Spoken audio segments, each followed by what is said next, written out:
Hi, ನಮಸ್ಕಾರ. Lakshmi Burma ಧಾರಾವಾಹಿಯ ಸಂಚಿಕೆ 504ರಲ್ಲಿ ಏನಾಗಿದೆ ಅಂತ ನೋಡೋಣ ಬನ್ನಿ. ಇಲ್ಲಿ ವೈಷ್ಣವ್ ಮತ್ತು ಲಕ್ಷ್ಮಿ ಇಬ್ರು ಕೂಡ ರೂಮ್ಗೆ ಬರ್ತಾರೆ.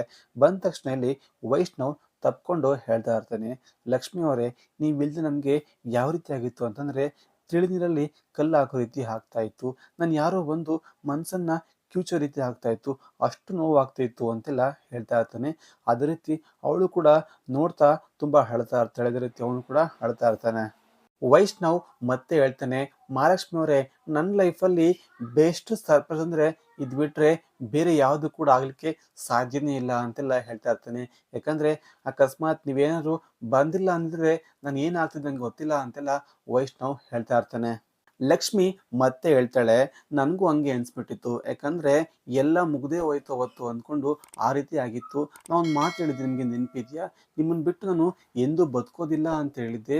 ಬಟ್ ಆದರೆ ಅವತ್ತು ರಾತ್ರಿ ನಾವು ದೂರ ದೂರ ಆದ್ವಿ. ನೀನೊಂದು ಕಡೆ ಆದೆ, ನಾನೊಂದು ಕಡೆ ಆದೆ ಅಂತೆಲ್ಲ ಲಕ್ಷ್ಮಿ ಕೂಡ ಹೇಳ್ತಾ ಇರ್ತಾಳೆ. ಅದಕ್ಕೆ ವೈಷ್ಣವ್ ಮತ್ತೆ ಹೇಳ್ತಾನೆ, ಅಕಸ್ಮಾತ್ ನೀವೇನಾದ್ರು ಬಂದಿಲ್ಲ ಅಂದರೆ ನಾನು ಬದುಕ್ತಾ ಇರಲಿಲ್ಲ ಅಂತೆಲ್ಲ ವೈಷ್ಣವ್ ಹೇಳ್ತಾನೆ. ಅದಕ್ಕೆ ತಕ್ಷಣ ಲಕ್ಷ್ಮಿ ಹೇಳ್ತಾರೆ, ವೈಷ್ಣವ್ ಅವರೇ, ಯಾಕೆ ಆ ರೀತಿ ಮಾತಾಡ್ತೀರಾ? ನಾನು ಹಾಡು ಬರೀಬೇಕು, ಅದನ್ನು ನೀವು ಹಾಡಬೇಕು, ಅದನ್ನು ಕೇಳಬೇಕು, ಇನ್ನು ಎಷ್ಟೆಲ್ಲ ಆಸೆ ಇದೆ ಅಂತೆಲ್ಲ ಲಕ್ಷ್ಮಿ ಕೂಡ ಹೇಳ್ತಾ ಇರ್ತಾರೆ. ಇದೆಲ್ಲ ಆದಮೇಲೆ ವೈಷ್ಣವ್ ಮತ್ತೆ ಹೇಳ್ತಾನೆ, ಮಹಾಲಕ್ಷ್ಮಿ, ನೀವು ಎಲ್ಲಿ ಹೋಗಿದ್ರಿ ಇಷ್ಟು ದಿವಸ? ಏನು ಮಾಡ್ತಾ ಇದ್ರಿ? ನಾನು ನೆನಪಾಗ್ತಿಲ್ವಾ ಅಂತೆಲ್ಲ ವೈಷ್ಣವ್ ಕೇಳ್ತಾ ಇರ್ತಾನೆ. ಇಲ್ಲ ವೈಷ್ಣವರೇ, ನಿಮ್ಮನ್ನು ನಾನು ನೋಡ್ತಾನೇ ಇದ್ದೆ ಅಂತೆಲ್ಲ ಲಕ್ಷ್ಮಿ ಕೂಡ ಹೇಳ್ತಾರೆ. ನೋಡ್ತಾ ಇದ್ರಾ? ಎಲ್ಲಿ ನೋಡ್ತಾ ಇದ್ರಿ? ಏನು ಮಾಡ್ತಾ ಇದ್ದೀರಿ ಅಂತೆಲ್ಲ ಮತ್ತೆ ವೈಷ್ಣವ್ ಕೇಳ್ತಾನೆ. ಅದಾದ್ಮೇಲೆ ಲಕ್ಷ್ಮಿ ಹೇಳ್ತಾಳೆ, ನಾನು ಸಾಕ್ಷಿ ಹುಡುಕ್ತಾ ಇದ್ದೆ ಅಂತೆಲ್ಲ ಹೇಳ್ತಾ ಇರ್ತಾರೆ. ಅದಕ್ಕೆ ವೈಷ್ಣವ್ ಮತ್ತೆ ಹೇಳ್ತಾನೆ, ಮಹಾಲಕ್ಷ್ಮಿ ಅವರೇ, ಇದನ್ನೆಲ್ಲ ಬಿಟ್ಟಾಕಿ ಇನ್ಮೇಲೆ ಆರಾಮಾಗಿರಿ. ಯಾಕಂದ್ರೆ ಇದನ್ನ ಕೊಲೆ ಮಾಡೋ ಪ್ರಯತ್ನ ಪಟ್ಟಿದ್ದು ಕೀರ್ತಿನೇ. ಯಾಕಂದ್ರೆ ಅವಳ ಹತ್ರ ಈ ಒಂದು ಗೊಂಬೆ ಇತ್ತು, ನಿನ್ ಗೊಂಬೆ ಇದೆ ಅಲ್ವಾ ಅಂತೆಲ್ಲ ತೋರಿಸ್ತಾ ಇರ್ತಾನೆ. ಆದ್ರೆ ಮಹಾಲಕ್ಷ್ಮಿ ಮಾತ್ರ ಅದನ್ನ ನಂಬೋದಿಲ್ಲ. ವೈಷ್ಣವರೇ, ನನ್ನ ಗೊಂಬೆ ಇದಲ್ಲ, ಈ ಗೊಂಬೆ ಬೇರೆ, ಆ ಗೊಂಬೆ ಬೇರೆ ಅಂತೆಲ್ಲ ಲಕ್ಷ್ಮಿ ಕೂಡ ಹೇಳ್ತಾ ಇರ್ತಾಳೆ. ಇದೆಲ್ಲ ಆದ್ಮೇಲೆ ನೀವೇನೇ ಹೇಳಿದ್ರು ಕೂಡ ನನ್ನ ಮಾತು ಕೇಳೋದಿಲ್ಲ ಅಂತ ವೈಷ್ಣವ್ ಅಲ್ಲಿಂದ ಹೊರಟೋಗ್ತಾನೆ. ಇಲ್ಲಿ ಸುಪ್ರೀತಾ ಹೇಳ್ತಾ ಇರ್ತಾಳೆ, ಅಣ್ಣ, ಲಕ್ಷ್ಮಿ ಇವಾಗ ತಾನೇ ಬಂದಿದ್ದಾಳೆ, ಆದ್ರೆ ನೀನ್ ಬಂದ ತಕ್ಷಣ ಸಂಸಾರ ಮಕ್ಕಳು ಅಂತ ಹೇಳಿದ್ರೆ ಅವಳಿಗೆ ಗಾಬರಿ ಆಗಲ್ವಾ ಅಂತೆಲ್ಲ ಸುಪ್ರೀತಾ ಹೇಳ್ತಾಳೆ. ಇಲ್ಲಿ ಕೃಷ್ಣ ಮತ್ತೆ ಹೇಳ್ತಾಳೆ, ಸುಪ್ರೀತಾ ಅವಳೇನು ಚಿಕ್ಕವಳಲ್ಲ, ಅವಳಿಗೆ ತುಂಬಾ ಬಲ ಇದೆ, ಆ ರೀತಿ ಪ್ರತಿಯೊಂದು ಕೂಡ ಅರ್ಥ ಮಾಡ್ಕೊಳ್ಳೋ ಶಕ್ತಿ ಇದೆ ಅಂತೆಲ್ಲ ಹೇಳ್ತಾ ಇರ್ತಾನೆ ಕೃಷ್ಣ. ಆದ್ರೆ ನೀವೇನಾದ್ರೂ ಕೂಡ ಅತ್ತೆ ಮಾತ್ರ ಸಪೋರ್ಟ್ ಮಾಡೋದ್ ಬಿಡಲ್ಲ ಅಂತೆಲ್ಲ ಸುಪ್ರೀತಾ ಕೂಡ ಹೇಳ್ತಾ ಇರ್ತಾಳೆ. ಇದೆಲ್ಲ ಆದ್ಮೇಲೆ ವಿಧಿಗೆ ತುಂಬಾ ಫೋನ್ ಕಾಲ್ಸು ಬರ್ತಾ ಇರುತ್ತೆ. ಅಮ್ಮ ಹೇಗಿದ್ದಾರೆ, ಎಲ್ಲಿದ್ದಾರೆ, ಏನು ಅಂತೆಲ್ಲ ಎಲ್ರು ಕೂಡ ಫೋನ್ ಮಾಡಿ ಕೇಳ್ತಾ ಇರ್ತಾರೆ. ಇಲ್ಲಿ ಎಲ್ಲರ ಮುಂದೆ ಬಂದ್ಬಿಟ್ಟು, ನನಗಂತೂ ಬೆಳಗ್ಗೆಯಿಂದ ಫೋನ್ ಕಾಲ್ ರಿಸೀವ್ ಮಾಡಿ ಸಾಕಾಗಿದೆ, ಎಲ್ಲರೂ ಕೂಡ ಅದನ್ನೇ ಕೇಳ್ತಾರೆ ಅಂತೆಲ್ಲ ಪ್ರತಿಯೊಬ್ಬರು ಕೂಡ ಮುಂದೆ ಬಂದು ಸಿಟ್ಟಾಗ್ತಾ ಇರ್ತಾಳೆ ವಿಧಿ. ಇಲ್ಲಿ ವೈಷ್ಣವ್ ರೂಮಿಂದ ಹೊರಟೋಗ್ತಾನೆ. ತಕ್ಷಣ ಅಲ್ಲಿಗೆ ಸುಪ್ರೀತಾ ಬರ್ತಾಳೆ. ಬಂದ ತಕ್ಷಣ, ಲಕ್ಷ್ಮಿ, ವೈಷ್ಣವ್ ಯಾಕೆ ಆ ರೀತಿ ಹೊರಟೋದ ಅಂತೆಲ್ಲ ಕೇಳ್ತಾ ಇರ್ತಾಳೆ. ಏನ್ ಮಾಡೋದು, ಯಾಕಂದ್ರೆ ಅಮ್ಮ ಒಬ್ಬ ಕೊಲೆಗಾತಿ ಅಂತ ಗೊತ್ತಾದ್ರೆ ಮಗಳಿಗೆ ಎಷ್ಟು ನೋವಾಗುತ್ತೇಳು. ಅದೇ ರೀತಿ ವೈಷ್ಣವ್ ಕೂಡ ಆಗಿದೆ. ಅದೇ ರೀತಿ ಅದನ್ನ ಒಪ್ಕೊಂಡು ಕೂಡ ತುಂಬಾ ಕಷ್ಟ ಆಗುತ್ತೆ. ಅದಕ್ಕೆ ಬೇಜಾರು ಮಾಡ್ಕೊಂಡು ಹೊರಟೋದ್ರು ಅಂತೆಲ್ಲ ಲಕ್ಷ್ಮಿ ಕೂಡ ಹೇಳ್ತಾ ಇರ್ತಾಳೆ.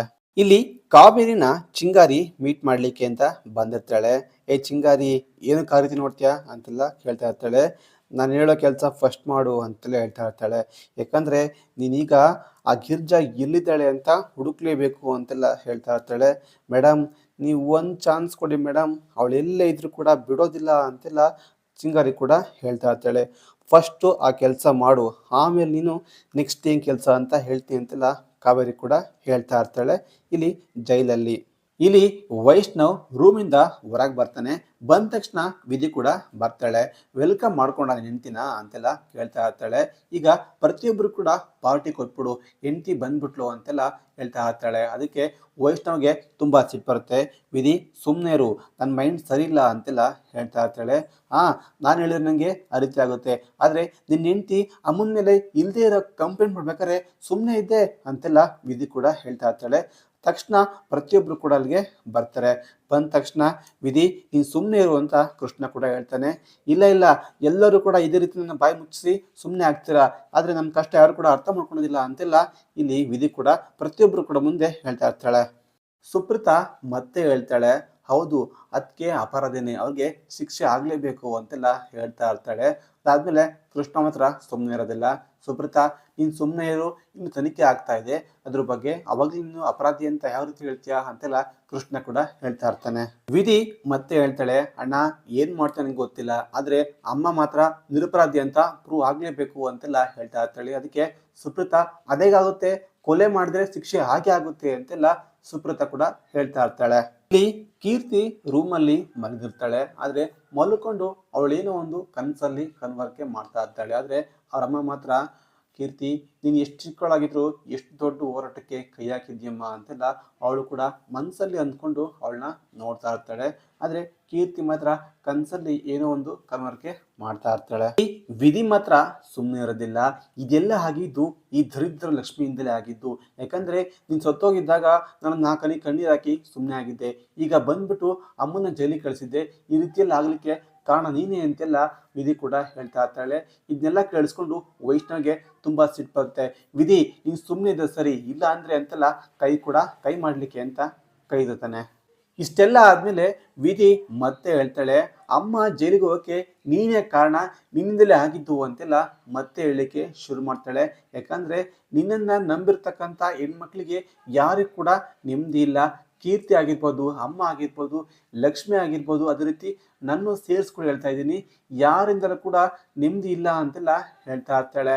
ಯಾಕಂದ್ರೆ ನಿನಗೆ ಏನೊಂದು ಶಾಪ ಇದೆ, ಅದಕ್ಕೆ ರೀತಿಯೆಲ್ಲ ಆಗ್ತಾ ಇದೆ ಅಂತೆಲ್ಲ ವಿಧಿ ಕೂಡ ಹೇಳ್ತಾ ಇರ್ತಾಳೆ. ವೈಷ್ಣವ್ ಕೂಡ ಹಂಗೆ ಹೇಳ್ತಾ ಇರ್ತಾನೆ, ಹೌದು ನನ್ಗೇನೋ ಶಾಪ ಇದೆ, ಅದಕ್ಕೆ ಈ ರೀತಿಯೆಲ್ಲ ಆಗ್ತಾ ಇದೆ ಅಂತೆಲ್ಲ ಅವನು ಕೂಡ ಅದೇ ರೀತಿ ಹೇಳ್ತಾ ಇರ್ತಾನೆ. ವಿಡಿಯೋ ಇಷ್ಟ ಆಗಿದ್ರೆ ಲೈಕ್ ಮಾಡಿ, ಶೇರ್ ಮಾಡಿ, ಸಬ್ಸ್ಕ್ರೈಬ್ ಮಾಡ್ಕೊಳ್ಳಿ. Thank you.